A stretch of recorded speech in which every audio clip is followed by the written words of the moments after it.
வேதம் சொல்லுகிறது, நீங்கள் எதிர்பார்க்கும் முடிவை உங்களுக்கு கொடுக்கும்படிக்கு நான் உங்கள் பேரில் நினைத்திருக்கிற நினைவுகளை அறிவேன், அவைகள் தீமைக்கு அல்ல, சமாதானத்திற்கு ஏதுவான நினைவுகளே. ஆமீன கண்பானவர்களே, அநேக காரியங்களை எதிர்பார்த்து நாம் ஜெபித்து கொண்டிருக்கிறோம். ஒரு சிலர் பிள்ளைகளுடைய திருமண காரியத்திற்காக ஜெபிக்கிறார்கள்.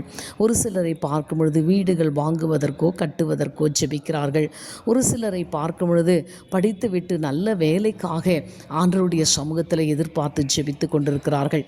நீங்கள் எப்படிப்பட்ட காரியங்களுக்கு ஜெபித்தாலும் நீங்கள் எதிர்பார்த்து ஜெபிக்கிற அந்த காரியத்தை கர்த்தர் உங்களுக்கு வெற்றிகரமாக மாற்றி தருவார். ஒருவேளை நீங்கள் உடனடியாக உங்களுக்கு பதில் கிடைக்காமல் இருக்கலாம். அதிக நாள் காத்திருப்பது இருதயத்தை இளைக்க பண்ணும். தேவன் நமக்கு ஒரு காரியத்தை செய்வார் என்று சொன்னால் அது தீமைக்கு ஏதுவானதாக இல்லாமல் சமாதானத்தையும் சந்தோஷத்தையும் உண்டு பண்ணுகிறதாக காணப்படும். ஆண்டவருடைய கரத்தில் தொடர்ந்து உங்களுடைய காரியங்களை ஒப்பு கொடுத்து ஜெபம் பண்ணுங்க. ஒரு பெரிதான ஆசீர்வாதத்தை பெற்றுக்கொள்வீர்கள்.